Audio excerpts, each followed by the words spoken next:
चमत्कारी अंगूठी। एक गांव में निर्मला नाम की एक औरत रहती थी।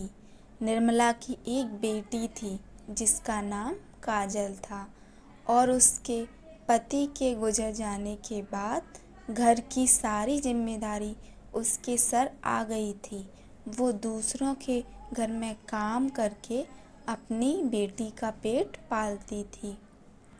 एक दिन काजल अपने स्कूल से आ रही होती है। निर्मला, क्या हुआ बेटी? तू इतनी जल्दी स्कूल से कैसे आ गई? तेरी तबीयत तो ठीक है ना? काजल, माँ, मुझे स्कूल से निकाल दिया है। आपने 3 महीनों से मेरी स्कूल की फीस नहीं दी। टीचर ने कहा है जब तक फीस नहीं लाओगे स्कूल मत आना। निर्मला, मेरी बच्ची, मुझे माफ़ कर दे। मेरी वजह से तेरा स्कूल भी छूट गया। काजल, नहीं माँ, इसमें आपकी क्या गलती? आपसे जितना हो पाता है आप करती हो। निर्मला, मैं मालकिन से उधार लेकर तेरी फीस जल्दी भर दूँगी, ठीक है ना? काजल, अब ये सब छोड़ो, चलो खाना खाते हैं। निर्मला जाती है और काजल के लिए खाना लेकर आती है। काजल, क्या हुआ माँ? आपका खाना कहाँ है? निर्मला, अरे वो मुझे भूख लगी थी तो मैंने पहले ही खा लिया था, अब तू खा ले। काजल समझ जाती है कि उसकी माँ ने खाना नहीं खाया और जितना खाना था वो उसे दे दिया। कई दिन गुजर गए लेकिन निर्मला काजल की स्कूल की फीस नहीं भर पाई। काजल भी समझ गई थी कि अब वह शायद स्कूल कभी नहीं जा पाएगी। एक दिन काजल, माँ, तुम काम पर चली जाती हो, मैं यहाँ अकेले रहती हूँ, मैं भी आपके साथ चलूँ? आपकी थोड़ी मदद भी कर लूँगी। निर्मला, अच्छा चल, ठीक है। दोनों माँ बेटी जाती हैं।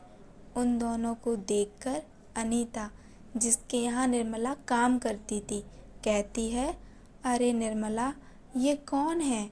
निर्मला, मालकिन, ये मेरी बेटी है काजल। अनीता, तो तुम इसे यहाँ क्यों लाई हो? निर्मला, मालकिन, वो अकेली थी, ये इसलिए आ गई मेरे साथ। अनीता, अच्छा अच्छा, कोई बात नहीं, चलो जल्दी से काम पर लग जाओ। निर्मला काम करने लग जाती है और काजल वहाँ पर एक बुक उठा लेती है और पढ़ने लग जाती है। इतने में अनीता वहाँ आ जाती है और कहती है, अनीता, अरे अरे, ये क्या कर रही है तू? अनीता, निर्मला, अरे ओ निर्मला, कहाँ है?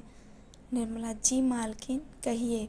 अनीता, निर्मला, अपनी बेटी को देख, पढ़ रही है, इसे घर के काम सिखा, वही इसके काम आएगा, ये पढ़ाई लिखाई नहीं। काजल, मालकिन, आप ऐसा क्यों कह रही हैं? मैं पढ़ना चाहती हूँ। अनीता, एक नौकरानी की बेटी होकर तू पढ़ाई करेगी? जाकर काम कर।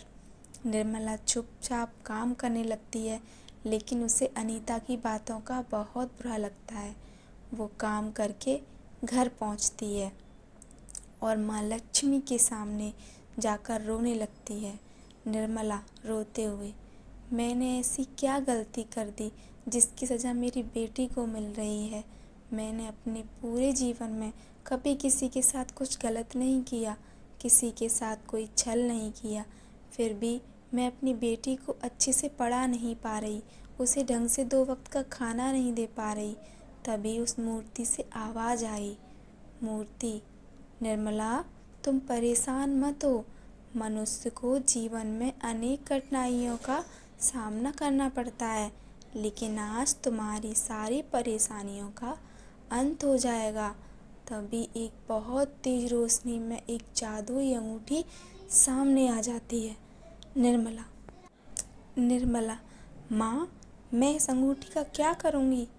मूर्ति, ये कोई साधारण अंगूठी नहीं है, ये एक जादुई अंगूठी है। इस अंगूठी से जो चीज़ तुम चाहोगी वो तुरंत मिल जाएगी। बस इस अंगूठी को घुमाना और मुझे याद करना। निर्मला, धन्यवाद माँ, धन्यवाद। मूर्ति। लेकिन निर्मला, एक बात का हमेशा ध्यान रखना कि ये अंगूठी किसी गलत व्यक्ति के हाथ नहीं लगनी चाहिए। निर्मला, जी माँ, मैं ध्यान रखूँगी माँ। निर्मला वो अंगूठी पाकर बहुत खुश थी। निर्मला, यहाँ अभी कोई नहीं है, चलो इस अंगूठी की परीक्षा लेती हूँ। निर्मला अंगूठी को घुमाती है और हेलो फ्रेंड्स, मेरा नाम नेहा है और मैं आपको इसी तरह अच्छी अच्छी कहानियाँ पढ़ के सुनाऊँगी। ये कहानी का फर्स्ट पार्ट है, इसका सेकंड पार्ट भी आएगा। तब तक चैनल को सब्सक्राइब कर दीजिए, वीडियो को लाइक कर दीजिए। धन्यवाद।